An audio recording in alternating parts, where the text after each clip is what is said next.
بسم اللہ الرحمن الرحیم۔ السلام علیکم۔ کبھی مشرق وسطیٰ کی یہ ساری ریاست ایک حکمران امیر تیمور کی بنائی سلطنت میں شامل تھی، جسے آج تیموری سلطنت کہتے ہیں۔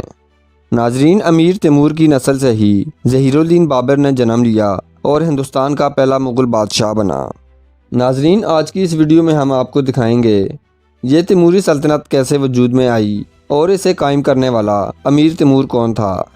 ناظرین، ویڈیو میں آگے بڑھنے سے پہلے اگر آپ ہمارے چینل پر نئے ہیں تو ہمارے چینل کو سبسکرائب اور ویڈیو کو لائک اور دوستوں کے ساتھ شیئر ضرور کریں۔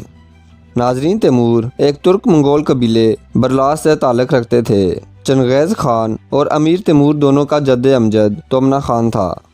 افغانستان کے شہر سمرقند سے 86 کلومیٹر کے فاصلے پر ایک گاؤں کیش تھا، جسے آج شہر سبز کہتے ہیں۔ امیر تیمور اس گاؤں میں 1336 میں پیدا ہوئے۔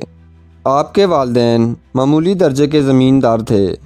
یہ علاقہ اس وقت چغتائی سلطنت میں شامل تھا، لیکن بغاوتوں کی وجہ سے یہ علاقہ چغتائی حکمرانوں کے اثر و رسوخ سے باہر تھا اور ہر جگہ منگول اور ترک سردار اقتدار حاصل کرنے کے لیے ایک دوسرے سے لڑتے رہتے تھے۔ چغتائی سلطنت کا علاقہ ماور النہر، جس کا گورنر کرغن تھا، کرغن نے چغتائی سلطنت کے حکمران غزان خان کے خلاف بغاوت کر دی اور اپنی حکمرانی کا اعلان کر دیا۔ ناظرین، چغتائی سلطنت کے حکمران غزان خان بغاوت کو کچلنے کے لیے ماور النہر آیا، لیکن وہ کرغن کے خلاف جنگ میں مارا گیا۔ غزان خان کی موت کے بعد چغتائی سلطنت دو حصوں میں تقسیم ہو گئی۔ ایک حصہ تھا ماور النہر اور دوسرا آزاد علاقہ یا سلطنت مغلستان کے نام سے وجود میں آئی۔ ناظرین، چونکہ ماور النہر کا حکمران کرغن تھا، اسی نسبت سے تمام سرداروں کو کرغن کے دربار میں حاضری دینی پڑتی تھی۔ چونکہ تیمور بھی کرغن کے درباریوں میں شامل تھا، وہ بھی دربار میں کرغن کے پاس حاضری لگاتا تھا۔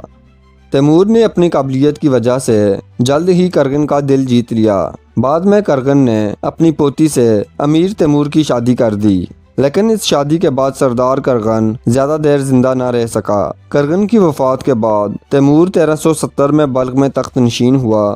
تخت نشین ہونے کے بعد تیمور نے اپنے لیے امیر کا لفظ چنا، کیونکہ خان کا لفظ صرف چنگیز خان کی اولاد کے لیے محسوس تھا۔ یوں تیمور امیر تیمور بن گیا اور اس کی قائم کردہ سلطنت تیموری سلطنت بن گئی۔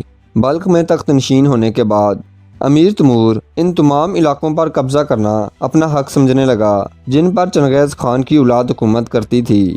اس غرض سے انہوں نے فتوحات اور لشکر کشی کے ایسے سلسلے کا آغاز کیا جو ان کی موت تک پورے 38 سال تک جاری رہا۔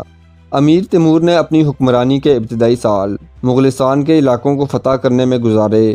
تیمور جن علاقوں کو فتح کرتا تھا، اس کے سپاہیوں کو وہاں کے انسانوں کے قتل عام کی کھلی چھوٹ ہوتی تھی، لیکن اس کے برعکس جو شہر جنگ کے بغیر ہی ہتھیار ڈال دیتے تھے، وہاں کسی شخص کو بھی قتل نہیں کیا جاتا تھا۔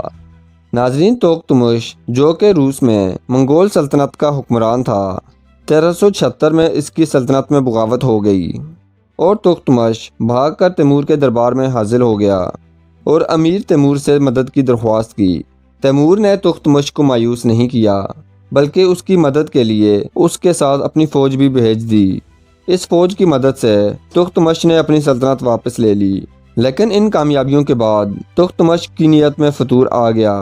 اس نے امیر کے خلاف تلوار اٹھا دی اور ماور النہر پر حملے شروع کر دیے۔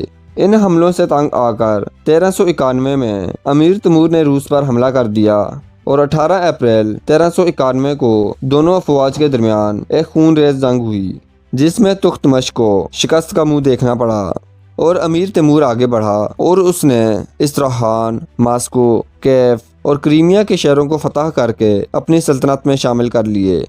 ناظرین، 21 جولائی 1402 کو سلطنت عثمانیہ کے سلطان بایزید اور تیموری سلطنت کے امیر تیمور کی فوجیں انقرہ میں آمنے سامنے ہوئیں، جو جنگ انقرہ کے نام سے مشہور ہے۔ اس جنگ میں بایزید کو شکست ہوئی اور وہ اپنے بیٹے اور کچھ جرنیلوں سمیت گرفتار ہو گیا اور امیر تیمور واپس سمرقند آ گیا۔ سمرقند واپس آنے کے بعد تیمور نے چین پر حملے کی تیاریاں شروع کر دیں اور چین پر حملے کے لیے بہت بڑا لشکر تیار کیا۔ سردیاں شباب پر تھیں اور امیر تیمور بوڑھا ہو چکا تھا۔